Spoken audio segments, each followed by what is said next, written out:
అది అమెరికాలోని కొలంబస్ నగరం. రోడ్డు పక్కన ఓ పెద్దాయన కార్డుబోర్డుపై ఏదో రాసి పట్టుకున్నాడు. మాసిన తల, దుమ్ము కొట్టుకుపోయిన దుస్తులు. వచ్చిపోయే వాళ్లను చేతనైన సాయం చేయమని వేడుకుంటున్నాడు. అలా ఇల్లు వాకిలి లేనివాళ్ళు ఎందరో ఉంటారు. కానీ వారందరిలాంటి వ్యక్తి కాదతడు. మరెవరు అంటే అతడి పేరు టెడ్ విలియమ్స్. 3 ఏళ్లు సైన్యంలో పనిచేసి ఆ తర్వాత రేడియో జాకీగా చేరాడు. మంచి పేరే తెచ్చుకున్నాడు. మంచి జీతం, భార్య, పిల్లలు. సంసారం సాఫీగా సాగుతుంది. అలాంటి సమయంలో మద్యం, డ్రగ్స్కు అలవాటు పడ్డాడు. ఉద్యోగం పోయింది. దొంగతనాలు చేసి పలుమార్లు జైలుకు వెళ్ళి వచ్చాడు. భార్యాపిల్లలు వదిలేసి వెళ్ళిపోయారు.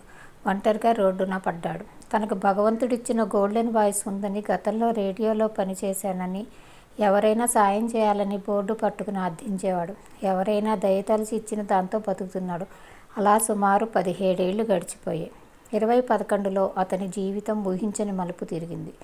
ఒకరోజు అటుగా వెళుతున్న కొలంబస్ డిస్పాచ్ అనే దినపత్రిక జర్నలిస్టు ఇతన్ని గమనించి కార్డుబోర్డుపై రాసిన మాటలు ఆసక్తికరంగా అనిపించి కారు ఆపి మాట కలిపాడు.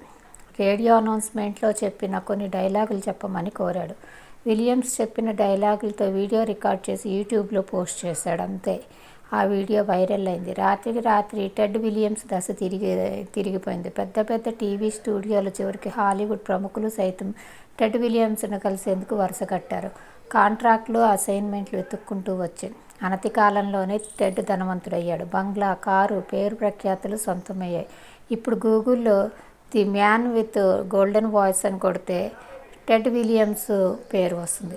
తన జీవితానుభవాలతో ఏ గోల్డెన్ వాయిస్ పేరుతో పుస్తకం రాశాడు టెడ్. పలు ప్రముఖ టీవీ షోల్లో వ్యాఖ్యాతగా వ్యవహరించాడు. నిలువనీడలేని పేదలకు సాయం చేస్తున్నాడు. చిన్నదో పెద్దదో ప్రతి ఒక్కరికి జీవితంలో రెండో అవకాశం వస్తుంది.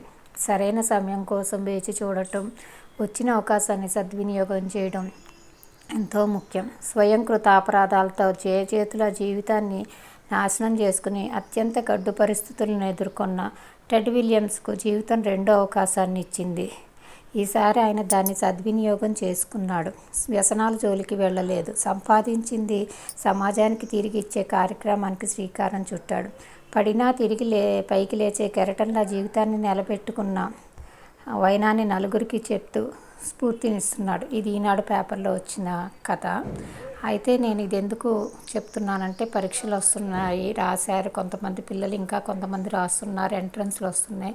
ప్రతి దాంట్లోనూ సీట్ రావట్లేదని, ర్యాంకులు రాలేదని, ఫెయిల్ అయ్యామని తీవ్ర నిర్ణయాలు తీసుకోకుండా, జీవితంలో ఒకసారి పొరపాటు జరిగింది, దాన్ని సవరించుకోవాలి, ఎక్కడ పొరపాటు చేసాం, ఎక్కడ ఫెయిల్యూర్ అయ్యాం అనేది గమనించుకుని తిరిగి మళ్ళీ ఇంకో అవకాశం కోసం ఎదురు చూసి మళ్ళా ప్రయత్నించి సాధించాలని కోరుకుంటూ, దానికోసం ఇన్స్పిరేషన్ ఉంటుందని ఈ కథని మీ అందరికీ వివరిస్తున్నా. వీడియో నచ్చితే లైక్, షేర్, ఫాలో, సబ్స్క్రైబ్. ధన్యవాదాలు. నమస్కారం.